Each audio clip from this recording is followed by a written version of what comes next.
Hello दोस्तों, आज हम बात करते हैं रेवोल्यूशन। ये वर्ड आपने बहुत सुना होगा।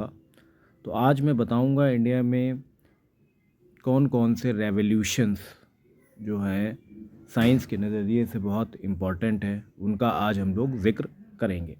तो पहले मैं बता दूं, रेवोल्यूशन का मतलब होता है, इसको हिंदी में हम बोल सकते हैं क्रांति। यानी एक तरफ से पूरा समाज या पूरा किसान जो है बढ़ोतरी करना शुरू, या एक कोई चीज़ ठान ले वो अब करके दिखाएगा, बस इसी का यही मतलब है रेवोल्यूशन का। जैसे है वाइट रेवोल्यूशन। वाइट रेवोल्यूशन को हम लोग ऑपरेशन फ्लड के नाम से जानते हैं। और वाइट रेवोल्यूशन में क्या होता है, मिल्क के प्रोडक्शन को बढ़ाने के लिए क्या होता है, किसान आगे आता है और जो भी जानवर होते हैं जो दूध देते हैं, उनके दूध की क्वालिटी कैसे अच्छी हो, ज़्यादा से ज़्यादा दूध देने वाले जानवरों की मतलब उनका एक तरह से उनके बच्चे ज़्यादा कैसे हों, अच्छी नस्ल के उनके बच्चे हों, ताकि वो दूध ज़्यादा अच्छा दे पाएँ। इसी को हम लोग बोलते हैं श्वेत क्रांति यानी वाइट रेवोल्यूशन। नेक्स्ट है ग्रीन रेवोल्यूशन। ग्रीन रेवोल्यूशन जो है, एम.एस. स्वामीनाथन ने ग्रीन रेवोल्यूशन के लिए बहुत बड़ा रोल रहा है उनका। तो गेहूं और चावल की वैरायटी, यानी इंडिया में बहुत से वैरायटियों का चावल आता है, गेहूं आता है, तो इन सबको हाइब्रिड वर्ड आपने सुन, मतलब आजकल हाइब्रिड गेहूं भी आ रहा है, हाइब्रिड चावल आ रहा है। पहले के समय में देसी वैरायटी का गेहूं चावल आता था तो वो उसकी पैदावार ज़्यादा नहीं होती थी, तो इस वजह से गरीबी ज़्यादा होती थी, लोग भुखमरी के शिकार ज़्यादा होते थे। तो आजकल हाइब्रिड गेहूं और चावल ज़्यादा आ रहा है, जिसका प्रोडक्शन बहुत ज़्यादा हो रहा है। Blue revolution. ब्लू रेवोल्यूशन जो है वो मछलियों के प्रोडक्शन को लेकर है। यानी भाई देखिए, अनाज इतना ज़्यादा है नहीं, तो कोस्टल एरियाज़ में जो भी लोग रहते हैं वो सबसे ज़्यादा क्या करते हैं, मछलियों का सेवन करते हैं अपने जीवन यापन के लिए। तो ये कहा गया कि मछलियों को बहुत ज़्यादा मात्रा में पाला जाए, उनको पकड़ा जाए, उनका पाउडर बनाया जाए, मछलियों का तेल निकाला जाए, जिससे क्या है, लोग खाना तो खा ही सकते हैं, साथ ही साथ मछली को बेचकर अपना व्यापार भी कर सकते हैं, अपने घर का खर्चा भी चला सकते हैं। तो इसलिए ये ब्लू रेवोल्यूशन जो है चलाया गया। सारे कोस्टल एरियाज़ जहाँ जहाँ समुंदर है वहाँ वो आसानी से मछली पकड़ सकते हैं। नेक्स्ट है रेड रेवोल्यूशन। रेड रेवोल्यूशन जो होता है मीट और टोमेटो के लिए है। यानी अच्छी क्वालिटी का फ्लैश होना चाहिए, ऐसे जानवरों को पाला जाए जिनको अच्छा खाना दिया जाए ताकि वो स्वस्थ रहें, और उनका जो है मीट है वो भी अच्छी क्वालिटी का हो, हाई प्रोटीन वाला हो, जिससे लोग उसको खाकर जो है एनिमल प्रोटीन को प्राप्त करें। ठीक इसी तरह टोमेटो जो होता है वो भी रेड कलर का होता है। तो टोमेटो यानी टमाटर की पैदावार ज़्यादा से ज़्यादा बढ़ाई जाए। हाइब्रिड टमाटर आजकल बहुत देखने को मिलता है। आपने देखा होगा देसी टमाटर जो होता है छोटा होता है, खट्टा बहुत होता है। आजकल हाइब्रिड टमाटर जो होता है इतना मोटा होता है, ज़मीन में गिर जाए तो टूटता नहीं है। नेक्स्ट है yellow revolution. Yellow revolution oil sheet की बात करते हैं। ऐसे बीज जिनसे हमको तेल मिलता है, ऑयल मिलता है।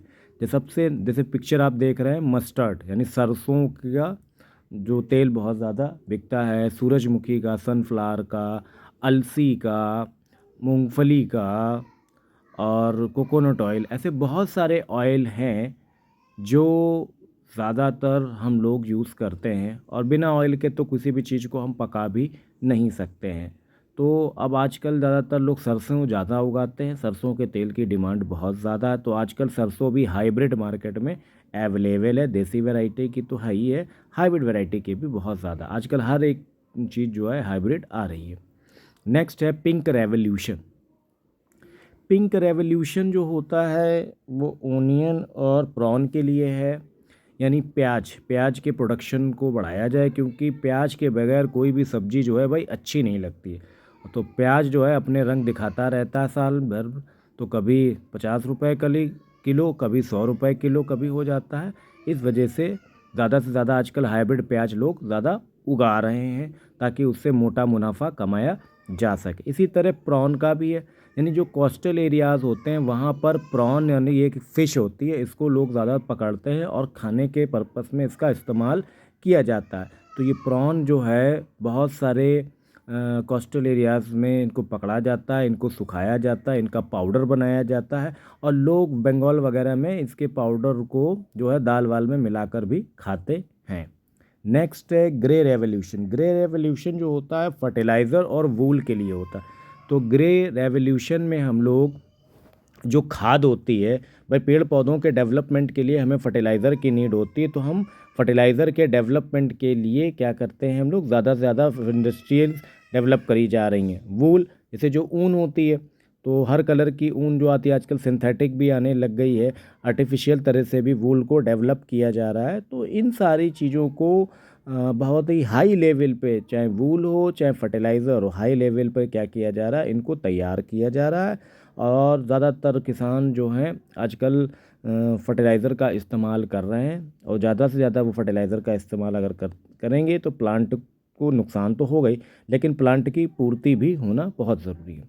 नेक्स्ट है राउंड रेवोल्यूशन जो होता है। राउंड रेवोल्यूशन मेनली पोटैटो के लिए होता है। जैसा कि आप देख रहे हैं पिक्चर में पोटैटो है, तो आलू के प्रोडक्शन को ज़्यादा से ज़्यादा बढ़ाया जाए, क्योंकि आलू में स्टार्च पाया जाता है, कार्बोहाइड्रेट होता है और कार्बोहाइड्रेट की डिमांड बहुत ज़्यादा है एनर्जी के पर्पज़ से। लिए सबसे ज़्यादा पोटैटो का इस्तेमाल आपने देखा होगा, जो कंपनियां चिप्स बनाती हैं वो सबसे ज़्यादा राउंड रेवोल्यूशन को बढ़ावा देती हैं, ताकि अच्छी क्वालिटी का आलू अगर उनको मार्केट से मिलेगा, किसान उगाएगा, तो वो उससे अच्छी क्वालिटी के जो है चिप्स जो है बना सकते हैं, या उससे बनने वाले और भी प्रोडक्ट्स को वो आसानी से बना सकते हैं और मार्केट में बेच सकते हैं और मोटा मुनाफा कमा सकते हैं।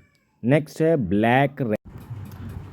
आगे हम लोग बात करते हैं black revolution. Black revolution mainly जो है पेट्रोलियम की बात करी जाती है इसमें, और बहुत सारे जैसे पेट्रो प्लांट होते हैं, जैसे जट्रोफा वगैरह आपने सुना होगा, तो उनसे उन पेड़ पौधों का जो तेल निकाला जाता है वो एक तरह से क्या होता है, बायोडीज़ल कहलाता है। और उससे भी हम लोग मतलब ये जो ऑयल निकलता है जट्रोफा वगैरह, वो बिल्कुल इक्विवेलेंट पेट्रोल की तरह ही होता है। इसको हम लोग बायोडीज़ल के नाम से भी जानते हैं। तो किसानों को ये बताया जा रहा है कि आप ज़्यादा से ज़्यादा जट्रोफा के या पेट्रो प्लांट को उगाएं और उससे आप मोटा मुनाफा कमा सकते हैं। गेहूँ दाल चावल तो एक आम बात हो गई, लेकिन जट्रोफा के पौधे अगर महंगे बिकते हैं, क्योंकि पेट्रोल भाई महंगा है, तो अगर इनका ऑयल अगर होगा, पेड़ पौधे ज़्यादा होंगे तो इससे क्या होगा, इसका ऑयल निकाला जाएगा। ऑयल भी महंगा है तो किसानों को क्या होगा, उनकी आर्थिक स्थिति और ज़्यादा अच्छी हो जाए, क्योंकि आप जानते हैं कि इंडिया में पेट्रोल कम होता है, सऊदी अरब इराक ईरान से मंगाया जाता है। नेक्स्ट है ब्राउन रेवोल्यूशन। ब्राउन रेवोल्यूशन का जिक्र आते ही हम लेदर की बात करते हैं। चमड़ा यानी जानवरों का जो लेदर अच्छी क्वालिटी का निकाला जाता है, तो बहुत सारे ऐसे जानवर हैं जिनके लेदर से हम बैग, शूज़, वॉलेट, ऐसे बहुत सारे जैकेट वगैरह बनाए जाते हैं। दूसरी चीज़ आता है ब्राउन रेवोल्यूशन की, अगर हम बात करते हैं कोका, तो कोका प्लांट जो होता है, इसके बीज होते हैं बिल्कुल बादाम की तरह, और इनका जो पाउडर जो होता है जिससे हम लोग कॉफ़ी वगैरह बनाते हैं, तो इसका जो एक्सपोर्ट होता है बाहर की कंट्रियों में होता है, क्योंकि बाहर की कंट्रियों में ठंड ज़्यादा पड़ती है, तो वहाँ के लोग जो है चाय की अपेक्षा कॉफ़ी पीना ज़्यादा पसंद करते हैं। तो कोका के प्रोडक्शन को बढ़ाने के लिए और लेदर के प्रोडक्शन को बढ़ाने के लिए ब्राउन रेवोल्यूशन है। नेक्स्ट है silver fibre revolution. Silver fibre revolution जो है वो कॉटन के लिए, अच्छी क्वालिटी की कॉटन को उगाया जाए ताकि कॉटन बहुत ज़्यादा सॉफ्ट हो, कॉटन वाइट हो, तो उसका जो है प्रोडक्शन ज़्यादा हो। तो किसानों को इसके लिए अवेयर किया जा रहा है कि वो ज़्यादा से ज़्यादा अच्छी वैरायटी के कॉटन के पौधों को उगाएं, और उनसे जो मिलने वाला कॉटन है, जिससे कॉटन का जो हम लोग जैसे साउथ अमेरिका जो है कॉटन का बहुत बड़ा मतलब क्या है, प्रोडक्शन करता है, बहुत ज़्यादा एक्सपोर्ट करता है वो बाहर की कंट्रियों में। इसी तरह हमारे देश के किसानों को भी अच्छी क्वालिटी का या मतलब कॉटन तैयार करना चाहिए। तो सबसे पहली चीज़ तो भैया कॉटन के हम बीज लगाएं, और आजकल जो है कॉटन के जो बीज बोए जाते हैं वो आजकल हाइब्रिड बीज आ रहे हैं, क्योंकि हमारे यहाँ देसी वैरायटियों का चलन बहुत सदियों से चला आ रहा। अब हम हाइब्रिड बीजों का इस्तेमाल करेंगे तो हमारी कॉटन ज़्यादा होगी। नेक्स्ट है सिल्वर रेवोल्यूशन। सिल्वर रेवोल्यूशन जो होता है वो एग या पोल्ट्री फार्मिंग को बढ़ावा देने के लिए किया गया है। हमारे इंडिया में सब्जियों के साथ साथ दालें जो हैं, मछलियां हैं, साथ ही साथ अंडों का बहुत ज़्यादा यूज़ होता है। प्रतिदिन अंडे की खपत बहुत ज़्यादा हो रही है।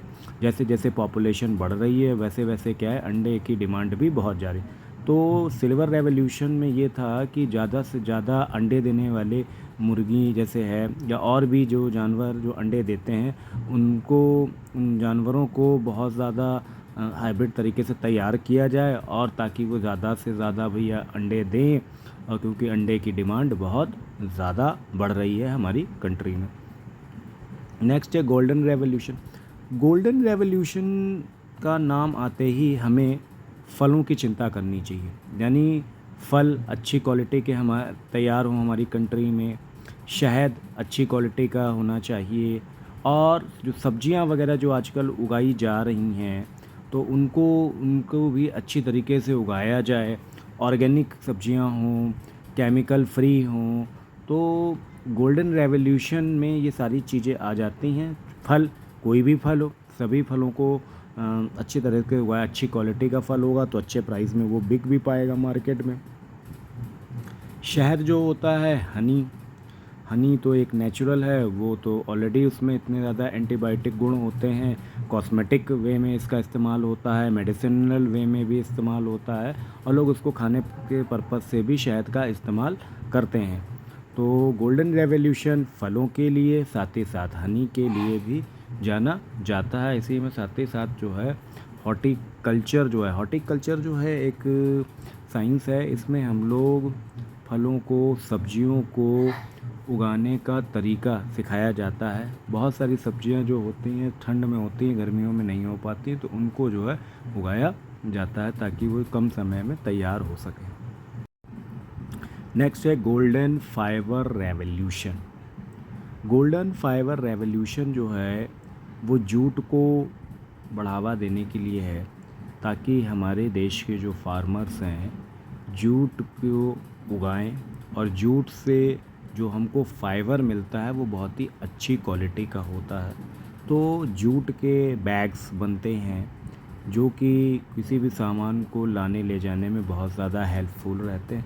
आजकल तो जूट के जो हैं वो कपड़े तक आने लग गए हैं। जूट के नॉर्मल आजकल जो गर्ल्स जो हैं बैग लेके चलती हैं वो भी जूट के बैग सब बनने लग गए हैं। एक समय ये था कि जूट के सब सिर्फ बड़े बैग्स आते थे जो सिर्फ अनाज के भरने के काम में ही आते थे, लेकिन आज ऐसा नहीं है। आजकल जूट का बहुत ज़्यादा प्रोडक्शन बढ़ रहा है। जूट का इस्तेमाल फाइबर सेक्टर में बहुत ज़्यादा है। तो जूट को हम लोग गोल्डन फाइबर ये कहते हैं, क्योंकि ये गोल्डन कलर का, ऐसा सुनहरे कलर का हमको ये दिखाई देता है, और इसको पेड़ पौधे ज़्यादा लगाए जाएं जूट के, ताकि उससे हमें फ़ाइबर अच्छी क्वालिटी का मिल सके।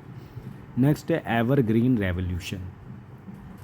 एवरग्रीन रेवोल्यूशन का मतलब होता है कि ओवरऑल डेवलपमेंट ऑफ एग्रीकल्चर, यानी एग्रीकल्चर का जो डेवलपमेंट हो रहा है सभी क्षेत्रों में होना चाहिए। किसान को पानी भी समय पे मिलना चाहिए, किसान को प्रोडक्शन भी ज़्यादा होना चाहिए, किसान के पास अच्छी क्वालिटी की सब्जियां होनी चाहिए, अच्छी क्वालिटी के फल होने चाहिए, अच्छी क्वालिटी की फर्टिलाइज़र होनी चाहिए, मैन्योर होना चाहिए, खाद होना चाहिए। तो उसको कहीं भी दिक्कत नहीं होना चाहिए, और उसके पास हार्वेस्टिंग की मशीन्स होनी चाहिए, ट्रैक्टर्स होने चाहिए, इरिगेशन फैसिलिटीज़ वेल डेवलप्ड होनी चाहिए, और साथ ही साथ जो है जो भी वो उगा रहा है सब्जियां, फल, अनाज, उसकी मार्केट वैल्यू ज़्यादा होनी चाहिए, तभी किसान का ओवरऑल डेवलपमेंट हो पाएगा। तो एवरग्रीन रेवोल्यूशन जो है ये सभी तरह की एग्रीकल्चर एक्टिविटीज़ को बढ़ावा देने के लिए है। तो इसमें सभी को हर तरह की एग्रीकल्चर चीज़ों को बढ़ावा देना है। तो ये है मोहम्मद अनस जो 2023 में 97 मार्क्स लाए हैं थे, आउट ऑफ 100 में। तो वीडियो अच्छा लगे तो लाइक ज़रूर करें।